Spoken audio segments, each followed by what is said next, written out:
अरावली बचाने को मोदी सरकार का बड़ा एक्शन, नई माइनिंग पर लगाया टोटल बैन, लेकिन कांग्रेस ने उठाए सवाल। नमस्कार, आप देख रहे हैं न्यूज 18 का डिजिटल प्लेटफॉर्म और मैं हूं रितु सिंह। केंद्र सरकार ने अरावली पर्वत श्रृंखला में नए खनन पट्टों पर पूर्ण प्रतिबंध लगा दिया है। पर्यावरण मंत्रालय ने अवैध खनन रोकने के लिए राज्यों को सख्त निर्देश दिए हैं। हालांकि इस फैसले पर सियासत भी गर्मा गई है। न्यूज 18 इंडिया की ग्राउंड रिपोर्ट का एक बड़ा असर भी हुआ है। अरावली की पहाड़ियों को छलनी करने वालों पर केंद्र सरकार ने हंटर चला दिया है। सरकार ने पूरी अरावली रेंज में नई माइनिंग लीज देने पर कंप्लीट बैन लगा दिया है। यह आदेश अवैध खनन और माफिया राज पर अब तक का सबसे बड़ा प्रहार है। पर्यावरण मंत्रालय ने राज्य सरकारों को दो टूक कह दिया है कि अब अरावली के किसी भी हिस्से में खनन की नई मंजूरी नहीं मिलेगी। ये नियम पूरे लैंडस्केप पर समान रूप से लागू होगा। इसका मकसद अनियंत्रित खुदाई को हमेशा के लिए खत्म करना है। सरकार ने साफ कर दिया है कि पर्यावरण और गिरते जल स्तर से कोई समझौता नहीं होगा। तो न्यूज 18 ने लगातार दिखाया था कि कैसे अरावली को अवैध रूप से खोदा जा रहा है। रिपोर्ट के बाद सरकार ने ऐतिहासिक कदम उठाया। अब अरावली में खनन माफिया के लिए नए खेल की कोई गुंजाइश नहीं बची। फैसले के बीच राजनीति भी तेज हो गई है। कांग्रेस ने सरकार की मंशा पर सवाल उठाए हैं।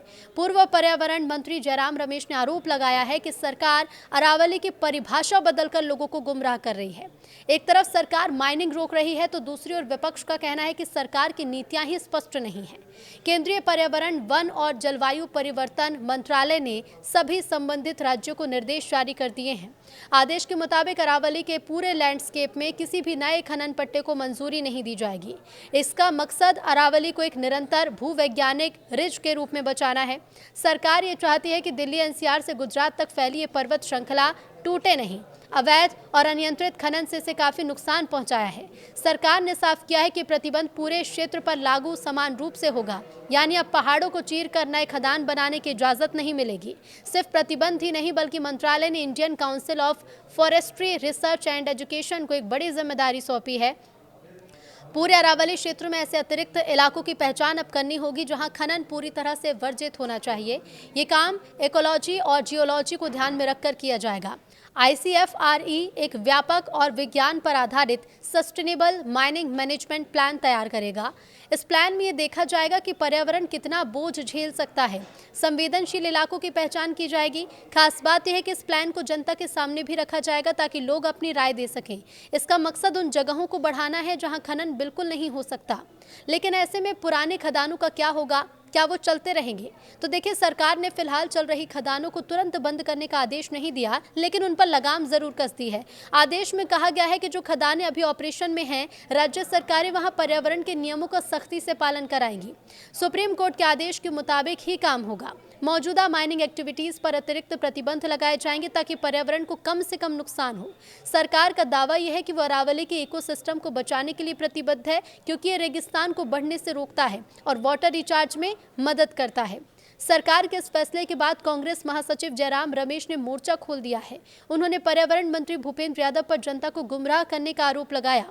जयराम रमेश ने सोशल मीडिया प्लेटफॉर्म पर लिखा कि साफ हो गया है कि अरावली मुद्दे पर केंद्रीय मंत्री सच नहीं बता रहे। उनका कहना है कि सरकार अरावली की परिभाषा में जो बदलाव कर रही है उसमें बड़ी खामियां हैं। दूसरी तरफ कांग्रेस का दावा है कि भारतीय वन सर्वेक्षण, सुप्रीम कोर्ट की कमेटी और न्याय मित्र ने इस नई परिभाषा का विरोध किया था, फिर भी सरकार इसे क्यों थोप रही है। तो इसके पहले सोमवार को भूपेंद्र यादव ने कांग्रेस के आरोपों को खारिज किया था। उन्होंने कहा था कि कांग्रेस गलत सूचना फैला रही है। यादव ने तर्क दिया था कि अरावली पर्वत श्रृंखला के केवल 0.19% हिस्से में ही कानूनी रूप से खनन हो रहा है। सरकार का कहना है कि वो नियमों को आसान नहीं बल्कि सख्त कर रही है ताकि अवैध खनन को रोका जा सके। विवाद की असली जड़ यह है कि अरावली किसे माना जाए। विपक्ष का आरोप यह है कि सरकार परिभाषा बदलकर अरावली का दायरा कम कर रही है ताकि बाकी जगहों पर प्रोजेक्ट्स को मंजूरी दी जा सके, जबकि सरकार इसे संरक्षण की दिशा में उठाया गया कदम बता रही है। तो ऐसे में आप भी सोच रहे होंगे कि आखिर अरावली जरूरी क्यों है। तो अरावली पर्वत श्रृंखला को उत्तर पश्चिम भारत का फेफड़ा और दीवार माना जाता है। ये थार रेगिस्तान को पूर्व की ओर यानी दिल्ली और उत्तर प्रदेश की तरफ बढ़ने से रोकती है। ये भूजल रिचार्ज करने में महत्वपूर्ण भूमिका निभाती है और दिल्ली एनसीआर को धूल भरी आंधियों से भी बचाती है। अगर अरावली खत्म हुई तो दिल्ली और आसपास का इलाका रेगिस्तान में बदल सकता है।